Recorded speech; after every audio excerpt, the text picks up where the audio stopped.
আসসালামু আলাইকুম। বলেন তো এটা কি ফল? অনেকেই নাম জানেন, আবার অনেকেই নামটা জানেন না। এই ফলটার নাম হলো বিলম্ব। এই বিলম্ব ফলটা আমি যখন বাইরে দেখি তখন আমার খুব ভালো লাগে। এই জন্য আমি একটা গাছ কিনে আমার বেলকনিতে লাগিয়ে দিলাম। আর এত বেলকনিতে হয়েছে এই বিলম্ব ফলটা, যা বলার মতো না। এই ফলটা কিন্তু অনেকে আমরা অনাদরে ফেলে দেই, যত্ন করি না।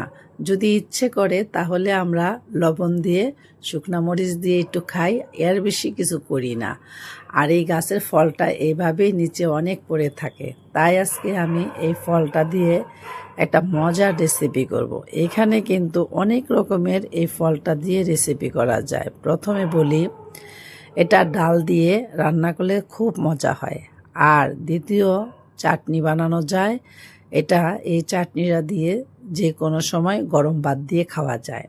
আর এটা দিয়ে আচার দেওয়া যায়, মিষ্টি আচারও দেওয়া যায়, ঝাল আচারও দেওয়া যায়।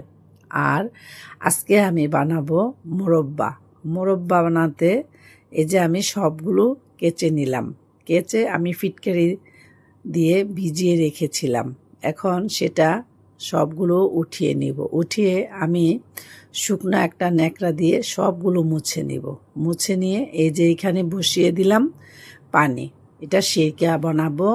দিয়ে দিলাম দারচিনি আর এলাচ, একটু লবণ দিয়েছি আর দিয়েছি চিনি। দিয়ে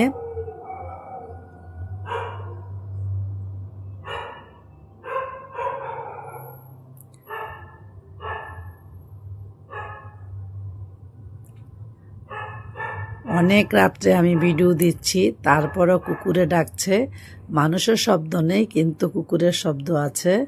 মানুষ এত কষ্ট করে ভিডিও দেই। রাত এখন বাজে 2টা, আর আমি ভিডিওটা দিতে বসছি। আর এই যে কুকুরের ডাক, চেঁচামেচি শুরু হয়ে গেল। যাই হোক, এখন আমার এটা বেশি ঘন করতে হবে না। চিনিটা গলে গেলেই আমি আমার এই ফলগুলো দিয়ে দিব। সবগুলো ফল আমি দিয়ে দিলাম।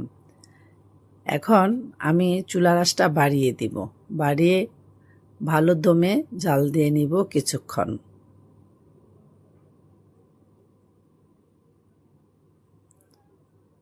এইটার মোরব্বা খেতে মনে হবে যেন কিশমিশ খাচ্ছেন, এরকম। এটা আমি একদিনে কিন্তু হবে না।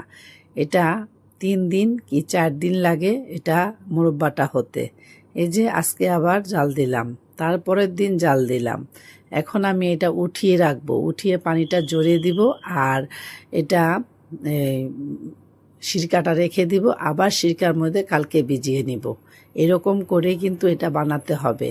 আজকে এই যে সিরকাতে দিয়ে দিলাম, দিয়ে আবার কিছুক্ষণ নেড়ে চেড়ে আবার আমি এটা উঠিয়ে নিব। উঠিয়ে আবার আমি পানিটা ঝরিয়ে নিব, আবার আমি সিরকাতে দিব। এরকম করে এটা বানাতে হয়। আর এটা খেতে খুব মজা আর কিশমিশের মতো লাগে। এটা রোদ দিয়ে রেখে দিলে 1 বছরে নষ্ট হবে না। এই যে হয়ে গেল আমার মজার